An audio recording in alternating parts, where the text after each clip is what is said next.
You're listening to the AfterBuzz TV network, now the largest new media platform on the web, and your #1 source for after-show entertainment. Very good, Keith.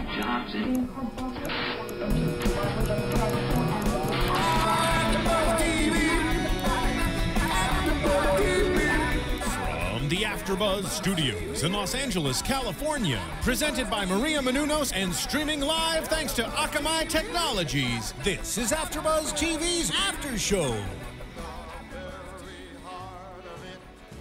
New York.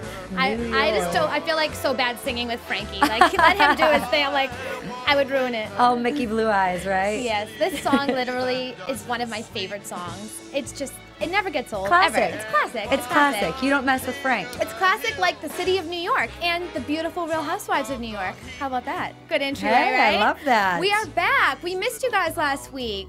So we are back. We have not a full panel today, but we got 2 of us, and we're going to do our absolute best to get both last week and tonight's episodes recapped. I'm Ashley Daniels, your host, along with my co-host, the beautiful Lyndsey Wegner. Hey, guys. How's it going?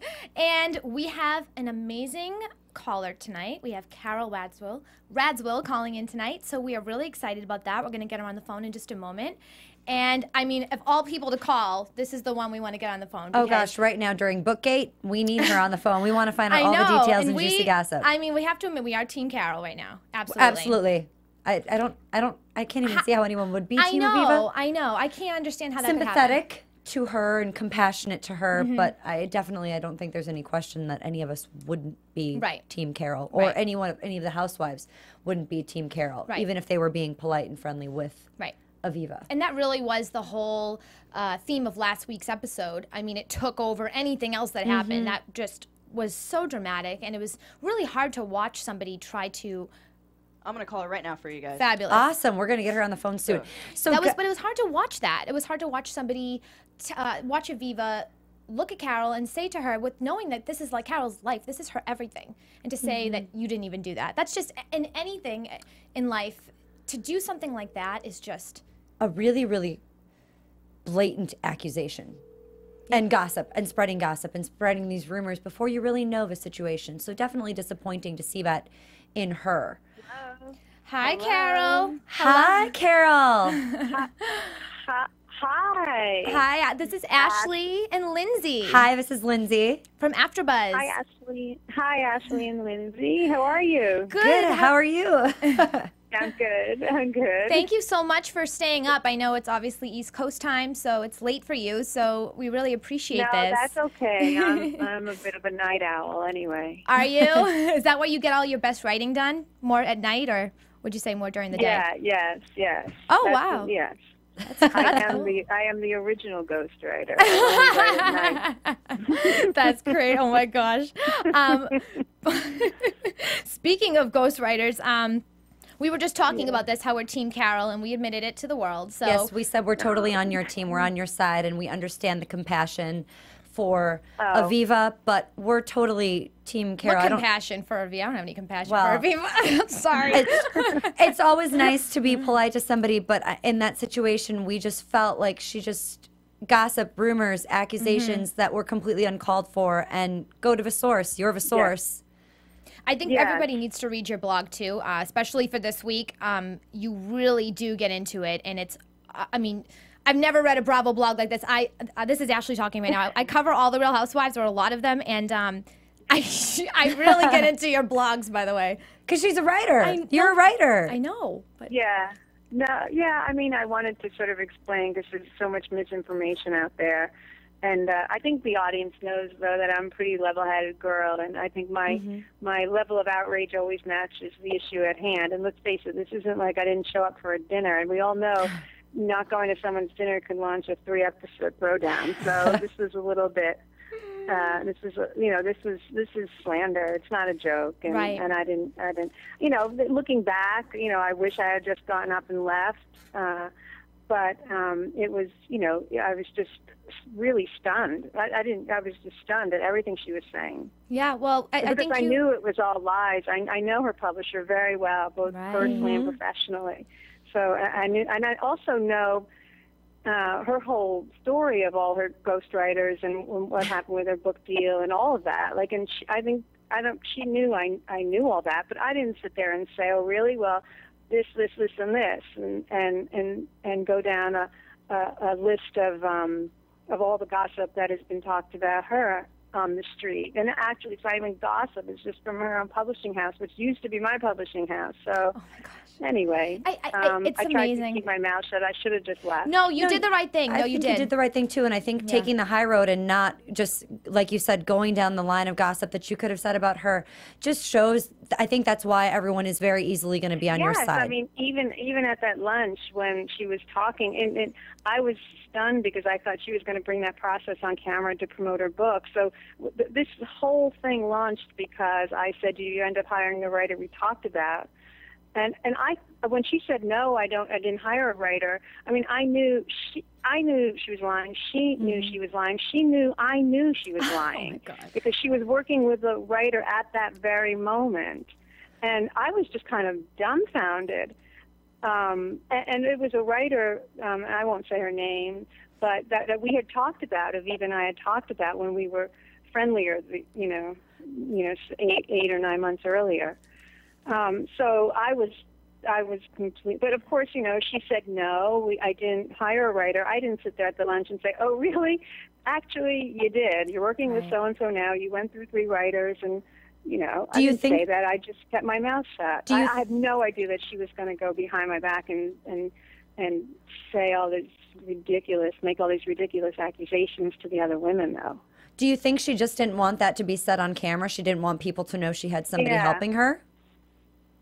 She didn't want, well, now I know. Now, she just didn't want people, she didn't want the world to know that she had hired a ghostwriter. And listen, it's industry standard when people on reality shows or athletes or actors or, even politicians, right? They get book deals because they have a great story to tell, and they hire writers, professional writers, to work with to write the book. Right. And a lot of times because there's a quick turnaround time, and I know in the case that was the case with Aviva. So I just couldn't believe what she was saying. But then again, I do wish I had just gotten up out of that pretty little pink room. Yeah, right. Well, I think you nailed it when you said she, how far does she need to stoop to stay relevant?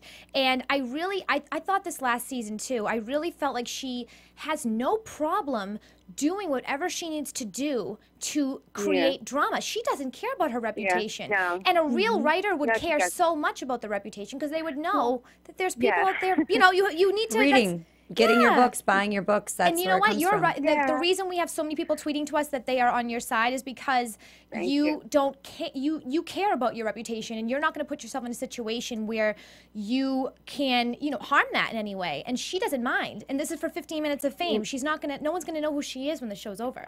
Sorry, I hate to say it. No, I mean I think there's always kind of one in each city that is just completely seems contrived, and everything she does for the show. And to her, this is just a storyline for her, and for me, it's my career. And I'll tell you, that's the one big, that's the struggle to navigate my outside career with being on the show. And being on the show has been fun, and I there are parts of it that I love. And this season, you'll see that we have a lot of fun. We go away a lot. We go away like 3 times, and 3 different locations. And the group is really great. I mean, there's definitely drama that doesn't involve, Aviva's, crazy drama. But we all know each other really well, and that's kind of when you see the drama, it's kind of real. And these shows need drama, so it's an ensemble cast, and everyone has their role. I have to ask, and Lyndsey and I both did a lot of research on you, and I know we're not going to get into all that regarding your past, but we do have it all. How you are a very educated woman. You obviously have an amazing career. We are just curious though why you would want to go on a show like this. I was never like. I was a good student. I was never a great student. No, I mean. Oh, you got your MBA from NYU, and you were a finalist for the John S. Knight Fellowship at Stanford. Those are major honors. Those are huge things. Yeah. So, girlfriend, I didn't get the fellowship. I was just just one of the. You were the finalist, but that's still an amazing accomplishment to get that far. So we know that you know your stuff, you know your work. You've been doing this forever. Yeah. What drew you to the Housewives? Or did they just come to you and they kind of lured you in? I mean, because you're very tough. You're a strong girl. It's going to take a lot to get you into something. You know, it didn't. I mean, Andy asked me. I've known him for a lot of years, and he was, you know, he wanted to recast New York. He wanted the women to better reflect the women he knew in New York. And a big part of New York, whether you're, you know, no matter how wealthy you are, it's a working town, right? So he wanted to, he wanted people that were involved in really interesting careers. And he thought I would be, you know, he's, you know, a genius at creating ensemble casts, and he thought I'd be a good addition. As well as Heather and Aviva, we all came on together. And I think part of it is, and I've said this, as a journalist, we're all attracted to spectacle, and whether it's war or politics or pop culture, and this, you know, this reality show phenomenon is no exception. And I'm a little bit of an experience junkie, so I just thought, I was just finishing Widow's Guide to Sex and Dating, so I wasn't in that like sort of isolation mode. I know Aviva says it takes a team to write a book in a village and all that, but actually it doesn't. It just takes a writer, and most of it's really isolating and lonely, and there's no team. You're just the writer sitting with her computer writing, and that's you know what I did for 3 years on this novel, and then that part of the process was just finishing up, and I just said, okay, well maybe I'll do this for a year or two, and it might be fun and interesting, and if people see me on the show and like me and buy my book, then that's cool, and that's kind of what happened. I love that. And I have to ask, did you laugh your ass off when you watched the part when Aviva, I think Heather asked her, who's your audience? And she said, readers or whatever that was, and she didn't. I mean, you had to have been a little bit gratified, right? I mean, come on.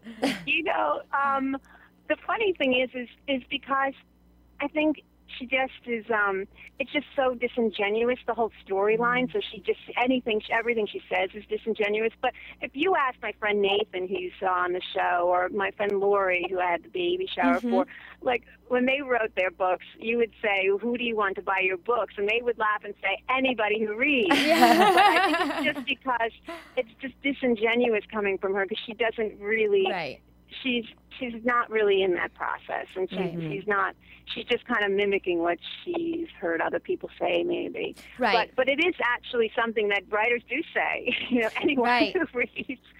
The worst part is when you have to listen over and over again to people saying, you know, well, every writer I know has a ghostwriter, or, you know, it takes a village, and no one does it alone. And because if you know any writers, it's a very lonely process. Right. It's not a village. Well, Bill Whitworth did say he would have been honored to have been your ghostwriter. I just have to say that. So I thought that was hilarious. He's like, oh, well, I would have been honored. I know. We need to get that scene. I know. They cut that out of the show. They'll put it in for the lost scenes. They always put the good ones. A lot of them. I think so. You know, it also is a little bit of an aha moment. You know, I know the show it's entertainment, and they're not looking for the truth. They're looking for the drama. So, you know, I said, well, obviously, you know, this is crazy, and none of what she's saying is true. And we can have Bill on the show. We can have our publisher or someone, you know, my old publisher. And they were just kind of like, you know, they were kind of, they were, I mean, we did do a scene with Bill, but of course they didn't put it in. But, you know, it was like my aha moment where I thought, okay, I get it. You have a lot of aha moments, I'm sure. No one cares what the truth is, but I know. Can you tell us any details about your new book? It's a collection of what do I have here? It's a collection of essays out in spring of 2014. Can you tell us any like details or inside scoop here? Well, I mean, I'm just starting to write it, so not really. I want to go back to nonfiction, although I just recently had another idea for a novel, so I don't know. But I there's a lot of experiences I had when I was at ABC News. I covered the Gulf War when I was a child back in '91, I guess it was, and then in Afghanistan during that war. And those are experiences that I would love at some point to write about. So I thought I'd do a collection of essays and write about that. I'd also write about, you know, my two favorite subjects, sex and death, and men and relationships. Oh my gosh. I feel like Sonja could be a book idea. I'm just starting to think about that. Okay, and I also read something that said they might be turning your a widow's guide to sex and dating into a TV series? Hilarious. I mean, that would be amazing. Yeah, I just closed the deal. So oh my gosh! Yay! Congratulations! Yay! Thank you. Thank you. I'm so excited. That's amazing. That's amazing. Yeah, and there actually is a team there that I'm working with, a producer, and we're trying to look for a writer, and thinking about casting and stuff. So that's all very exciting. That's fabulous! Congratulations! Fantastic. That must be so gratifying. I'm sure, that's just to see your writing come to life in that way will be. I can't imagine what you're going to feel. That's just amazing. Yeah, I mean, it's a whole different writing for television and a whole different skill set. Right. So I look forward to working with whoever it is that they can hire. But it's going to be really exciting, and a novel is written as a novel, and a book and a TV show is something completely different. So it'll be fun to do something different, scripted television for a while. Yes, not unscripted. Yeah, exactly. Well, I'm sure I think Aviva has a little bit of script going on in her. She doesn't seem like she's very non-scripted. I know, she does. She writes on her BlackBerry. She reads it right off. Scenes, you'll see her looking at her BlackBerry. I know. Wow. Well, actually, even on the Real Housewives of Beverly Hills, a lot of them look at their BlackBerries, and there's just more to it. I'm like, first of all, these people have iPhones now. Let's not pretend like they have BlackBerries. Let's get with it. Oh, I still have a BlackBerry, though. Do you really? My bad. Do you have an iPhone too, though? I feel like you'd have two. Or you have I just got a Samsung, actually. Which you're with me. I can't get rid of my BlackBerry yet. I'm old school. I had it for so long, I never thought I could. Maybe I'm just old. No, you're not old. And actually, I was going to say to you, you're not at all. I was going to say to you that you are such an inspiration to all women of all ages, and the fact that you don't stop, you keep going. Age is just a number, and you are a living proof of that, because literally you look like you're 20 anyway, so it's really, well, I but appreciate truthfully, that's never fun when a woman tries to shame you for your age. Please, listen. That was ridiculous. First of all, it's like she's looking for anything. There's nothing about you that she really can truthfully attack, so she has to make up things, and she has to stoop to those levels that are just so low. And the fact that you don't go back at her with other low ones, it shows your. I didn't, but no, she didn't make it up. I am 50. She didn't make that up. No, but actually, when she said it, I was 49. So I guess but she lies. She says she's 40, but she's 45. You said, so she's lying. In interviews that she's been giving for her book, she talks about being 40 and how this has been just like a reawakening, and this is a moment in her life where she's reassessing her life. And she goes on, and one interview particularly about being 40. But she's not. She's 45. Right. I don't know. She was 44 last season. So I don't know. You know what? But whatever. What's the one thing? If women want to lie about their age, that's okay with me. I don't lie about mine. Yeah, exactly. I mean, what's the point anyway? It's very easy to find out people's ages. No. You can find out anyway. And plus, I still have a good ass. You have an amazing body. Holy S-H-I. Do you have a crazy body? I'll give you all credit. You guys came back this season, and I know there was a little bit more time in between the season from the last ones that you've had previous. Yeah. Everyone has come back and looks better than ever, and I'm so impressed. Sonja looks incredible, by the way, too. I'm hoping whatever you guys are doing, write down what you're doing, because we all need to know. Oh, thank you. Because I think what you do, you look at yourself in the first season, you're like, oh, wow, my hair looks gray. Everybody says that. So many housewives say that. Adjustments. So many housewives have said that to me in the past, that they look at themselves first season and then they're like, oh my God, I cannot believe it. I have to change that, I have to change this. But there's nothing about you that needs to be changed. You look fabulous. Yeah, I mean, I think everyone does look really beautiful, and which is good, because Kristen, the new girl, is freaking gorgeous. Oh my gosh. Oh, no one even wants to stand there. I was. Oh God, we got to see her ass the second episode. Yeah. I was like, this is a treat. Look at Sonja's naked, Kristen's naked. You guys are amping it up. I was a little bit anti-Kristen to start this season, because I felt like she was very contrived and just trying so hard. And I loved seeing her in these past 2 episodes, because she finally got comfortable with the cameras around her. Yeah. I mean, so you're loving her as a new castmate, right? Yeah, I think the audience is going to love her. I think she's completely genuine. She's really fun. We talk about boys and sex a lot. Good. She's there's nothing contrived about her at all, and she really steps it up. I mean, she you know, it takes. I mean, it took me even longer to get used to the cameras, but it definitely took her a few weeks, and you're going to see going forward. She's fantastic. She's just a really great addition, and she speaks her mind, and she knows how to have fun, and she knows when she needs to like defend herself, and she does so brilliantly. And even in this episode, she was very,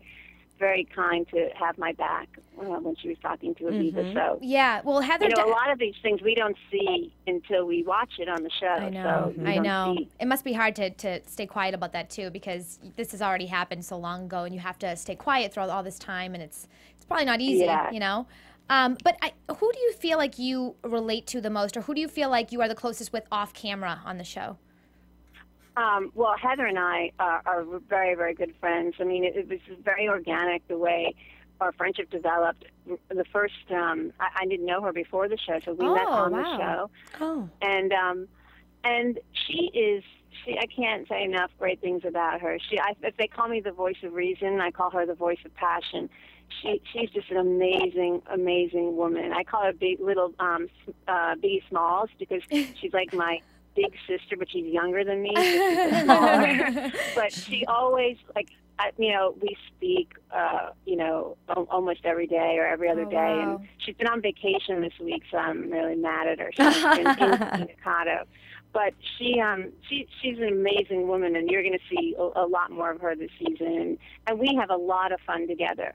So when we go away, we go to the Berkshires to her house one weekend. We go to Saratoga racetrack one weekend, and then our big trip is out west. And we just love a lot. So it's been great it's one of the great things that have come out of the reality show. I love it. In addition to selling some books, it's just amazing. No, absolutely. Isn't that great? Yeah, if you can leave with one thing, that's a friendship and her daughter, Ella, it's her daughter, she said she loves you more than pizza.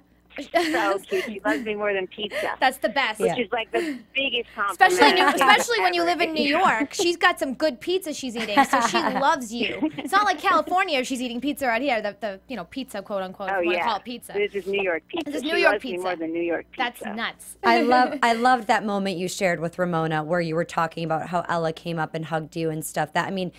If people weren't on your side at that point, they should have been, won them because over at that point. it was so real and honest, and just it brought tears to my eyes. I know you were obviously choked up in that moment, and that was really, really great to see it. I think the viewers. I had forgotten that I had said that, or I had forgotten that whole thing with Ella. But I remember the night when I went after the big fight at Aviva's. I went back to Heather's apartment with her, and I was obviously upset. And kids are very aware. And I was lying down on the bed in the other room, and she just came in very quietly, didn't even say anything, and lied down next to me, and she just hugged me. For half an hour she lied there, not saying a word, just it just killed me. Literally killed. I know. I'm getting chills right now. Well, I think kids love you, because you also mentioned Teddy. Laurie had the baby Teddy, right? And he loves you. I guess you. Yeah. So Teddy kids love you. Teddy, by the way, Teddy is the happiest baby I've ever seen. I've had it's incredible. Every time I see him, he's smiling, and Lori claims that he doesn't smile with everyone. But hey, take that. Yeah, because kids can see. I like kids. People, I like kids because they keep it real. I like them. There's no fear. I just, never had them. Right, well, they keep it real. I every time I speak to a child, whether I'm babysitting or my family members, little kids, they don't have any fear of how they are, how they look. So they'll tell you like it is, more than anybody. So if they love you. They love you for you. So that's just great. And I feel like Laurie should have been on the show. For what we saw from her, she's really cool. Like, she worked with you at Glamour magazine. Oh. She's a writer and a freelance writer, and she was an editor at Glamour. She was after I met her when I was I wrote a column for Glamour for 2 years, and she was my editor. She's fantastic. She wouldn't be on the show, but she would be a great addition. I'm thinking if I do it again, if she lives in LA, but I'd try to get her to come to New York. Oh, she lives here. Okay. All right. Well, yeah, we know you're coming. Hopefully you come out to LA at some point. We'd love to have you here co-hosting with us. Yes, we would love to have you here with us. A real journalist, like epitome of journalist here with us. That'd be awesome. We'd love that. Well, no, I would love to. I have a house out there, so I do go out there, and I'll be going out there more in the next few months because of the television show, the Widow's Guide TV show. So, yes, awesome. The next time I'm out there, I'll stop by and say hi. Absolutely, we'd love that. And we'll dish about housewives and whatever else. Yes, hell yeah. Hell yeah. You kidding? And shout out to Eric Goldie. We saw him tonight on the episode. Just want to shout out to him if he's with you right now. He did a great job on the... Wait, hold on. He hold on. Hey there. Hi, Eric. Hi, Eric. Thank you for all your help. Yeah, and by the way, we saw you tonight. You did a great job on the show. I think you were a natural, I must say. This is Ashley talking. And this is Lyndsey talking. You're very handsome. Just wanted to throw that out there. I think you're handsome. Oh, thank you. You should come too. Come to AfterBuzz if you come to LA. Oh, yeah, you can be on the AfterBuzz. I think the bartender on Watch What Happens Live. Oh. So good with a wine bottle. Bartender in the house. Yes, that's right. We will set up a bar, and we can have like a Carole drink. Like, we can come up with a really awesome, sophisticated, sexy drink, and we'll name it after you. We'll get a real watch. We'll do it. Moving on up. I love that. I love it. Thank you so much for allowing us to speak with you tonight, Carole. We really appreciate it. You're a sweetheart. The viewers are going to love it. Perfect. I'll see you in LA. We'll see you here soon. Bye, guys. Okay. Bye. Thank you. Thank you. Cool. So much fun. I know, really. Seriously, that was a blast. She's a sweetheart. It's like, you know, I love that you mentioned, because there's some housewives that, you know, it's really difficult to pick a side, and I just feel like we're going to read a lot of the comments and they're going to be agreeing in terms of how, because she's very, she doesn't have that part of her that a lot of the housewives have where they want to stir up drama, but if drama is created, she will respond, but she won't respond in a silly, stupid way. She always thinks before she speaks, and so I really feel like a lot of the viewers and a lot of the people commenting, they're going to agree in terms of being Team Carole when it's between the two. I mean, there's always two sides to every story, but in this case, it really came out of nowhere. I agree. I agree 100%. And we know we're not going to be able to cover as much as we want today. We've got 2 episodes to kind of cover. So feel free to write in the YouTube comments and let us know what your thoughts are, what you're thinking. And we will comment back to everyone because we know we're going to miss some stuff and we won't be able to fully recap. So we apologize. Technical issues last week. But we're so glad that we got Carole on the phone to talk to us because that's insight and fun that we get to share with all of you. She's coming on the show, so that's awesome. And she's going to come on the show too. So yeah. So all right. So last week's episode, big thing that we, you know, obviously wanted to talk about was the whole issue with Aviva and Carole. If we were going to discuss anything, it would be that. But jumping to this week, because it did obviously come into this week as well, the Bookgate. So we have obviously Ramona kind of starts the whole situation in terms of saying to her, you should speak to Aviva about this. Do you think that Carole would have spoken to Aviva if she didn't ask her to? No, I think Carole's a classy enough woman that she would have known now's not the right time. This is Aviva's housewarming party. This is something that she's doing with her friends and family around. Not the appropriate time. See, I think she would have. You think she would have? Yeah, I mean, it's one of those things. I mean, we'll definitely ask her when she has. We could have asked her that, but we had a lot of other things we were asking. But I really do think that she did say she wished that she didn't do as much. And she hadn't responded and commented as much. But I really think that deep down, if she looks into it, she really is going to know that, like, she did do the right thing, because people aren't going to see this other side of Aviva if she didn't do that. And I mean, I think Aviva has a big heart. Obviously, she's gone through a lot of trauma. I just feel like somebody who's gone through a lot would be have a little more sensitive and compassion. And so I always see the side of her that's like last year where she would apologize and then she would like take the apology back, or like she'd apologize and then in a confessional she'd tear that person apart. And I can't think of another housewife that has really ever been so back and forth. So it's where just she's hard apologetic to and understand then mean. Yeah, it's very Mean Girls. I guess kind of in a little bit. I would say maybe I forget her name now. The one who says you're up here and I'm down here. On New York? Yeah, a couple episodes ago. I'm losing her name right now. The one that told Bethany, you're down here and I'm up here. Oh, goodness. You know what I'm talking about. The model from a couple episodes ago. From a couple of Real Housewives I can't remember. The model. Her name will come to me. Anyway, she's the only one that was... Killoren-Bensimon. Thank you. Kelly's the only one that was so up and down, and I could not understand where she was going to go next. She was so unpredictable. I guess that's the only person I can kind of think reminds me of her.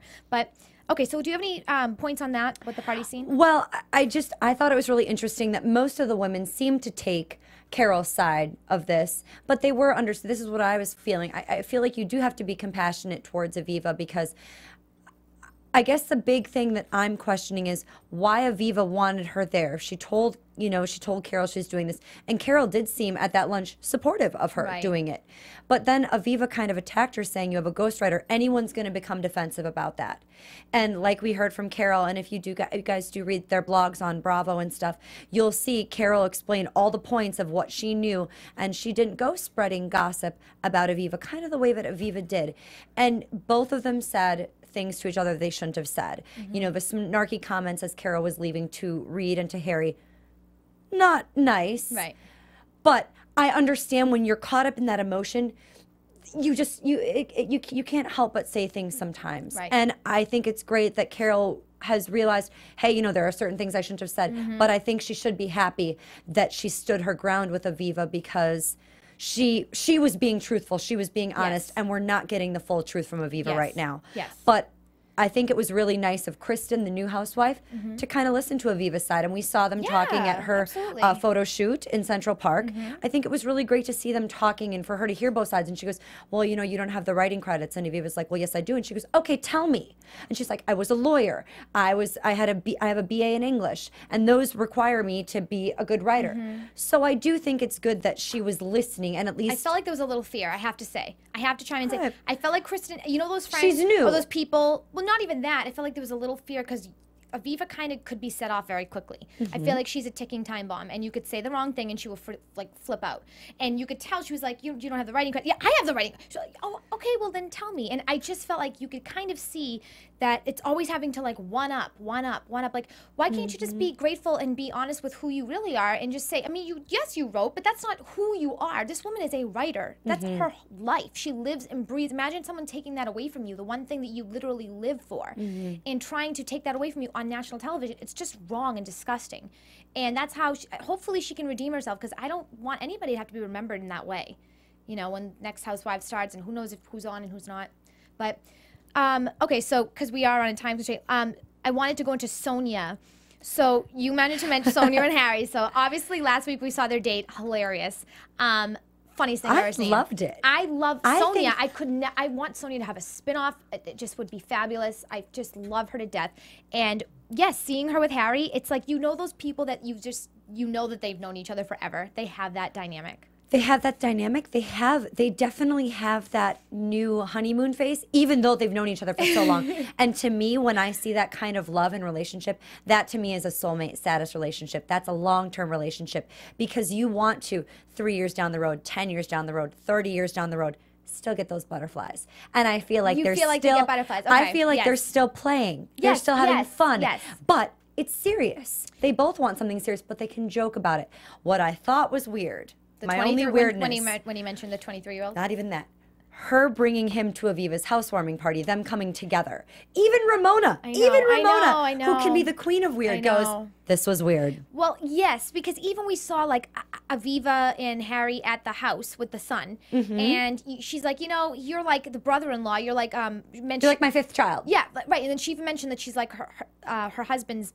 It's like he's like the brother-in-law to her husband, and the son's kind of like, he goes with it. And I'm like, you know what? I do like this, because I don't think any relationship should be negative. And but I don't know, if my parents were divorced, I would rather them be like that than not speak, obviously. I mean, but still, it's a little odd. She's like, you know, Harry's the guy, we've heard so many times, he's crashed on people's couches and stuff like that, but obviously he has tons of money. This guy's not crashing. I mean, he's got whatever he does or whatever he did, he has a ton of money. So he's definitely respected in society, and he's whatever he's done. But to see her and him and their dynamic, it's like they're almost like, in a weird way, brother and sister.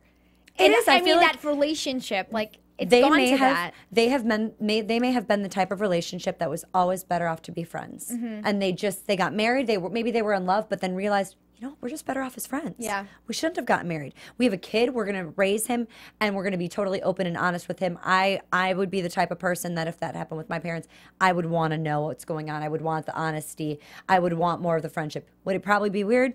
Yeah.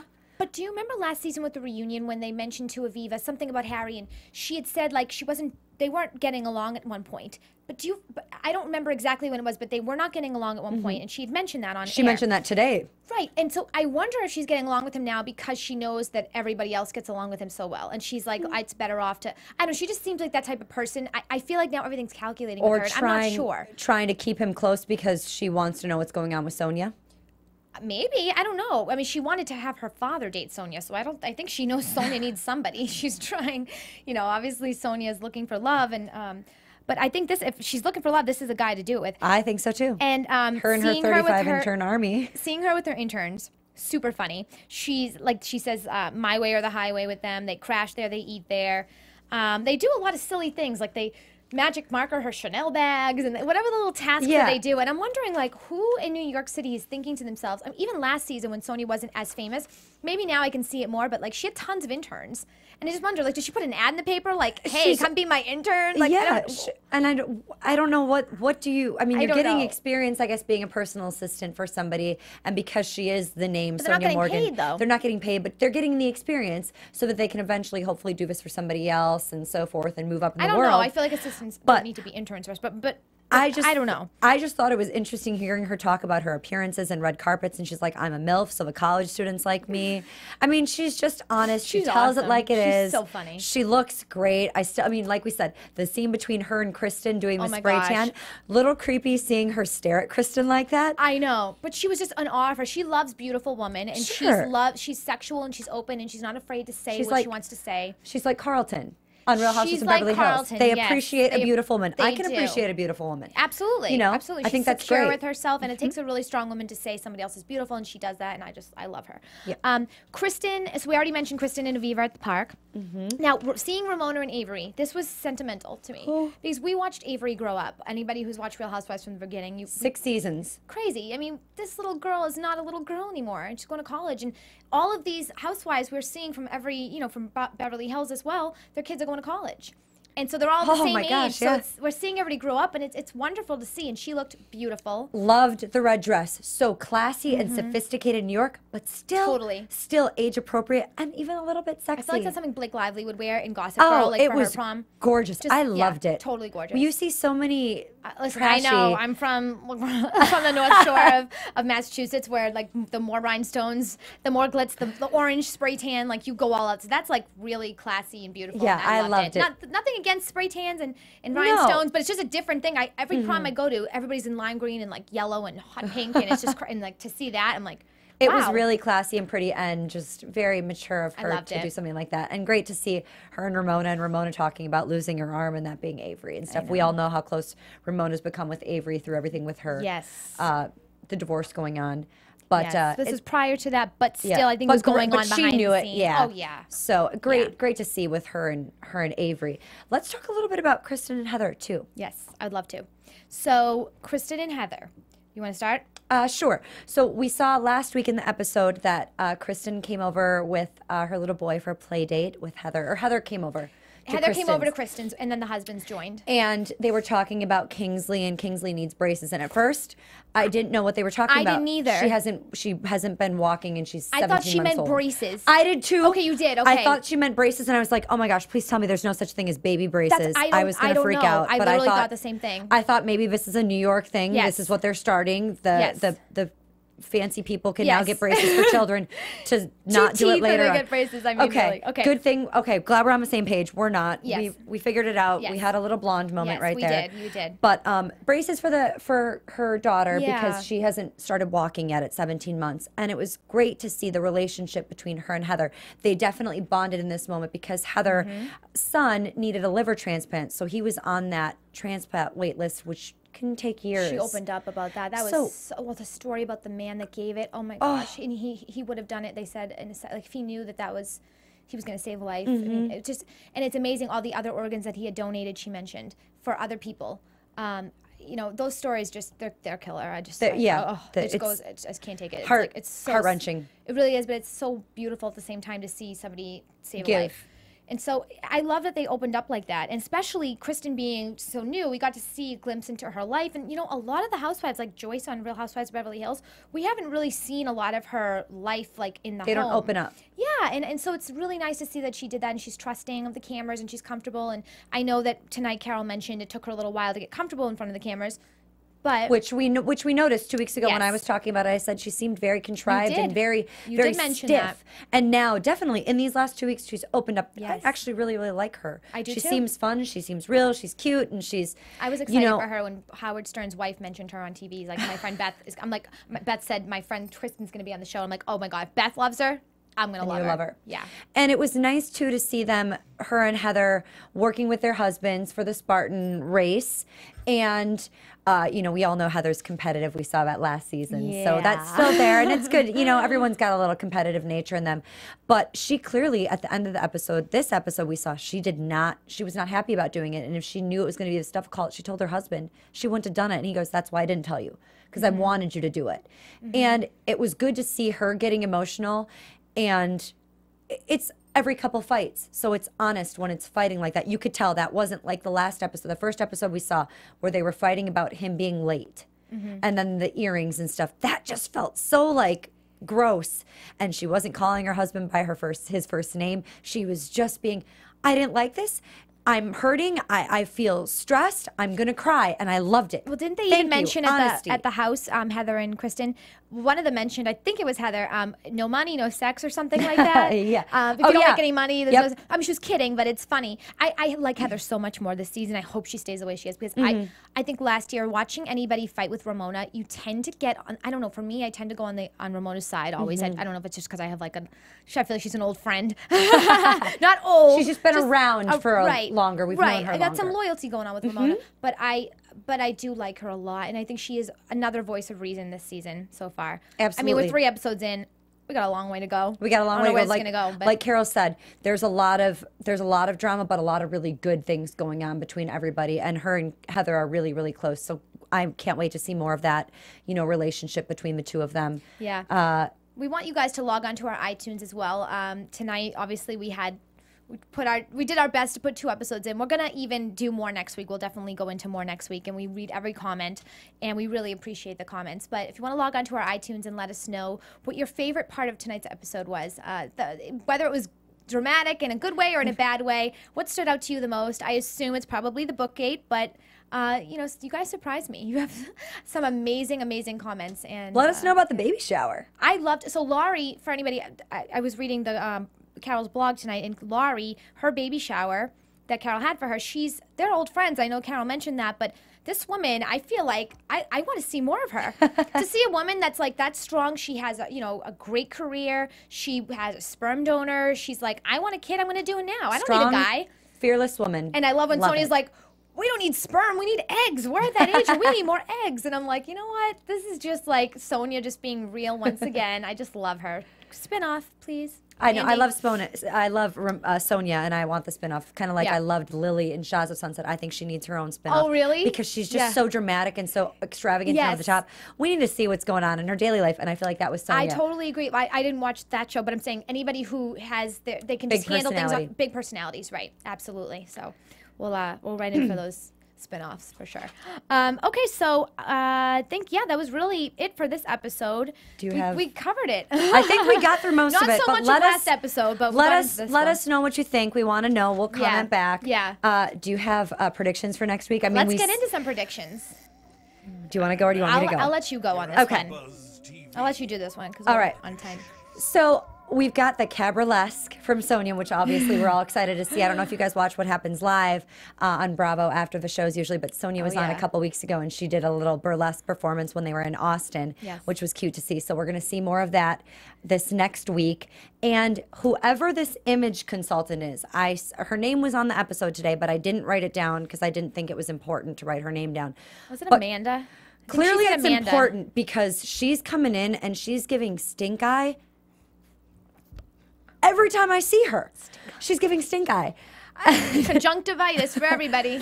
You know, she's giving this look like she wants to start drama. And wherever they go to the Hamptons or whatever for this cabriolet for Sonja. She's starting drama. And I think she's with Aviva. So maybe she's on Aviva's side and she's just trying to be protective and kind of take, you know, have somebody in her, Aviva wants somebody in her corner. But I feel like this girl is going to get on everyone's nerves. She's already on my nerves. And usually people, I'm like, all right, I can handle this. But she just seems like trouble with a capital T. All right, well, I'm worried about her. To tune in. So where can we find you, Lyndsey? You guys can find me on Facebook, Instagram, and Twitter at Lyndsey Wegner. And my blog, lyndseywegner.blogspot.com. And later tonight for Supernatural. And you can find me at Miss Ashley Daniels for both Twitter and Instagram. Thank you so much for watching and listening to us tonight, and we'll see you next week. From executive producers Maria Menounos, Kevin Undergaro, Phil Svitek, and the entire AfterBuzz TV staff, we would like to thank you for listening to the AfterBuzz TV network. To watch or listen to other after shows and post comments or questions, be sure to visit AfterBuzzTV.com. I'm Sir Richard Wentworth, and this has been a presentation of AfterBuzz TV. Buzz you later. The views expressed herein are those of the hosts only and do not necessarily reflect the views of AfterBuzz TV or its owners or principals.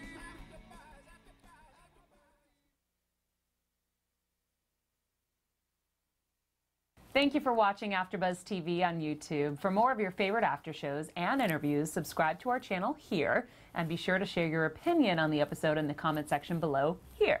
We'd love to see what you guys are buzzing about. Thanks again. Buzz you later.